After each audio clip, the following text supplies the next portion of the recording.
Sebesar apapun cinta Anda dengan pasangan, kalian tidak akan mungkin bisa menghindari pertengkaran. Jadi dalam pernikahan itu akan selalu ada pertengkaran. Pertengkaran itu wajar. Tapi bukan berarti Anda dan pasangan terus-terusan bertengkar. Karena pernikahan yang sehat dan diperlukan dalam pernikahan itu ada cirinya.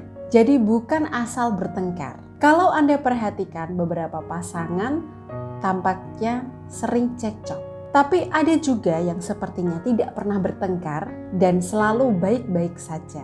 Mana yang lebih bagus? Pada kesempatan kali ini saya akan tunjukkan 5 ciri pertengkaran yang sehat itu seperti apa, agar makin romantis dan bijaksana. Yang pertama, kuantitas lebih sedikit dan kualitas lebih baik. Tidak ada jumlah ideal terkait pertengkaran. Lebih sering bertengkar atau jarang bertengkar, fokusnya tidak di sana. Tapi kualitas pertengkaran Anda yang memberi petunjuk seberapa sehat pertengkaran yang terjadi. Sebagai contoh, kalian berkonflik mengenai satu masalah. Pada satu kesempatan, kalian mencari solusi. Kalian berjuang secara adil dan tidak ada yang ingin menang sendiri. Dan kalian menyelesaikan masalah dengan kesepakatan bersama. Yang kedua, konflik yang sehat berakhir dengan adil.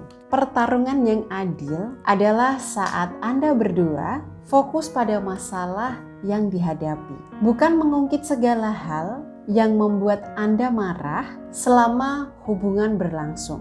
Pertarungan yang adil juga terlihat dari cara Anda menanggapi pasangan. Apakah Anda selalu ingin menang sendiri atau fokus mencari solusi? Yang ketiga, membahas satu masalah dalam satu waktu. Ketika kalian berkonflik, kalian tidak membawa masa lalu. Ini sering kali terjadi pada wanita. Karena wanita itu ahli sejarah. Kejadian 7 atau 11 tahun lalu masih diingat. Bukan sekedar ingat kejadiannya, kita bahkan ingat pakai baju apa.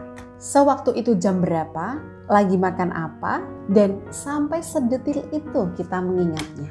Nah, konflik yang terjadi pada hubungan yang sehat mampu memanage emosi untuk tidak lepas kontrol dan tidak kembali pada masa lalu. Yang keempat, perkelahian yang sehat adalah perkelahian yang diselesaikan pada saat itu juga.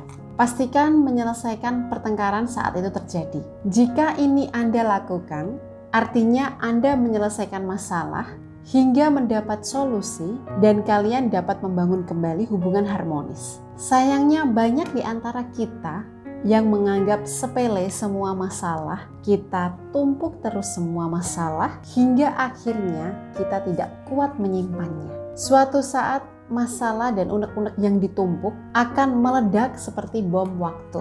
Kadang di tempat konsultasi saya banyak yang seperti ini. Mbak Maida, hanya karena masalah sepele, istri saya itu marah besar. Dan sekarang pulang ke rumah orang tuanya dan minta cerai. Tidak mungkin seseorang karena masalah sepele langsung pergi begitu saja. Kasus seperti ini, saya berani pastikan mereka suka menyimpan unek-uneknya. Ada perkataan atau sikap yang tidak disukai dari pasangannya, tapi tidak diungkapkan. Ada masalah tidak diselesaikan, tapi terus-terusan ditumpuk. Ya sudah, tinggal tunggu waktu untuk meledak.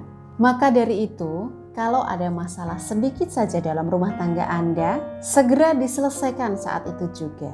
Tapi kalau Anda bingung bagaimana solusinya dan butuh penengah, Anda bisa berkonsultasi dengan saya di nomor yang tertera di layar berikut. Tapi perlu Anda ingat, konsultasi di tempat saya bersifat spiritual.